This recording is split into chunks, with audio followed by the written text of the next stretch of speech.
Natural de Craíbas, na região metropolitana do Agreste Alagoano, o pistoleiro Maurício Novaes Guedes, nascido em 1941, ficou conhecido como Chapéu de Couro, um dos maiores pistoleiros do Nordeste que mais demorou na vida do crime, morrendo só aos 72 anos, acometido por um AVC. Não se sabe ao certo quantas pessoas morreram pelas mãos ou pelo intermédio do frio Chapéu de Couro. O próprio Chapéu de Couro afirmava que há 20 e 30 anos matou gente e que não foi nenhum nem dois. O pistoleiro era envolvido em alguns dos maiores roubos de cargas de Alagoas e maiores serviços de pistolagem, mas a justiça demorou muito para levá-lo para a cadeia. Chapéu de Couro era irmão do lendário chefe de bando do Nordeste brasileiro, Floro Novaes, líder do bando Guerreiros do Sol, morto em 1971. Ezequiel Chapéu de Couro, filho de Maurício, também era pistoleiro e morreu assassinado em 2007. Quando Floro foi assassinado em 1971, Chapéu de Couro já exercia o ofício de matar sem deixar rastro. Como o personagem Antônio das Mortes, vivido por Maurício do Vale no filme Deus e o Diabo na Terra do Sol, Maurício Novaes usava um chapéu de couro que lhe rendeu o apelido. O matador criado por Glauber Rocha ganhava dinheiro para assassinar sob encomenda. Antônio das Mortes perseguia cangaceiros e não sossegou enquanto não eliminou o Corisco. Chapéu de Couro, com a morte de Floro, também passou a ser procurado para eliminar inimigos de fazendeiros e políticos. 8 crimes dos quais o pistoleiro viraram processo, 6 estão prescritos. Chapéu de Couro, que era considerado um mito da pistolagem, foi acusado em Sergipe de participar de vários crimes de mando, sendo o mais conhecido a morte do deputado estadual Joaldo Barbosa em 2002, quando lhe foi imputada a autoria do crime, além da morte do agiota conhecido como Motinha, em 1999. Entretanto, o crime que levou Maurício Chapéu de Couro a ser reconhecido como um dos maiores nomes da pistolagem da região foi a morte da deputada federal eleita pelo estado de Alagoas, Ceci Cunha, em dezembro de 1998. Chapéu de Couro foi acusado de executar a deputada e seu marido a tiros no dia em que ela foi diplomada.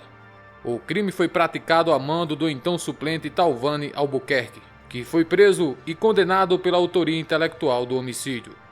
O Chapéu de Couro chegou a figurar como suspeito do envolvimento na morte da parlamentar, o que acabou não se confirmando no decorrer das investigações. No ano de 1999, o pistoleiro ajudou a Polícia Federal e a Polícia Civil de Alagoas a rastrear os supostos autores materiais do assassinato de Ceci Cunha. Ele afirmou que foi procurado pelo deputado Talvani Albuquerque, de Alagoas, para assassinar por 200 mil o também deputado Augusto Farias, de Alagoas. Albuquerque negava. Chapéu de Couro e seus 3 irmãos são acusados de terem praticado cerca de 100 assassinatos no Nordeste. Abre aspas. Não lembro quantos matei, mas todas as mortes foram para vingar a morte de meu pai quando eu tinha 9 anos. Só me arrependo de uma coisa em minha vida, que foi ter retornado a ligação para o Talvani. Há 2 anos eu vivi uma infância que não tive. Até desarmado eu andava em Juazeiro. Fecha aspas, afirmou Chapéu de Couro em 1999 à agência Folha.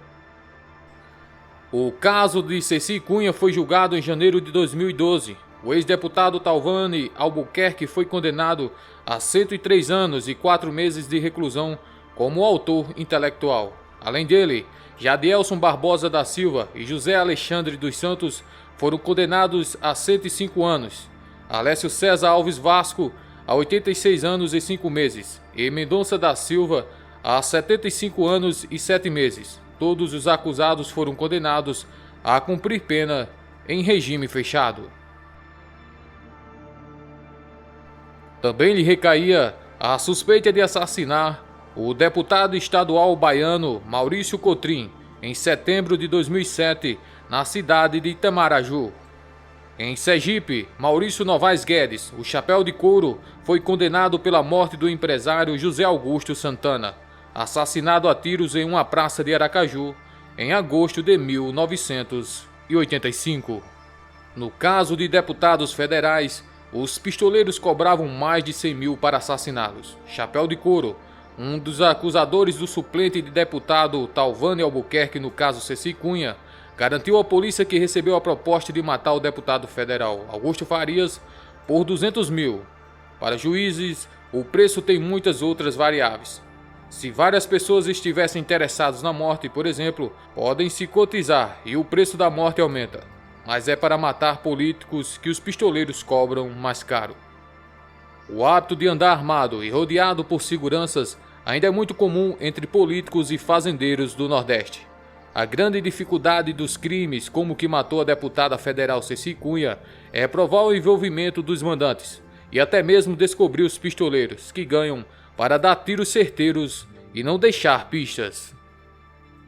Nesses crimes, em geral, até se sabe quem foi que mandou matar, mas o difícil é reunir provas. No caso dos políticos, o pior é que eles vivem no mando da imunidade parlamentar. A polícia enfrenta dificuldades, é uma guerra difícil. Os policiais que tentam desvendar crimes de pistoleiros contam que, em geral, esses criminosos começam a matar por vingança, querem resolver algum problema pessoal e daí passam a agir profissionalmente. São assalariados no termo usado por polícia e bandido. Para identificar que tinha uma pessoa marcada para morrer, Chapéu de Couro, segundo gravações de telefonemas, usava a expressão "tem 1 litro de mel", frase repetida por ele em vários anos de ações delituosas. O Maurício Chapéu de Couro passou vários anos preso nos presídios de Nossa Senhora da Glória, Areia Branca, Baldomero Cavalcante, em Alagoas, e por último no Compajaf, onde estava interno. O Maurício Chapéu de Couro foi preso pela última vez em agosto de 2013 na Operação Valquíria. Durante a ação da polícia, o já idoso alagoano com mais de 70 anos foi preso acusado de formação de quadrilha. Com base nas investigações da Polícia Civil sergipana, o bando em que Chapéu de Couro atuava tinha como foco na prática de roubos contra instituições financeiras, roubo de cargas, agiotagem, receptação, estelionato e pistolagem. O Maurício Chapéu de Couro morreu na manhã de uma quarta-feira, dia 26 de fevereiro de 2014, aos 72 anos de idade.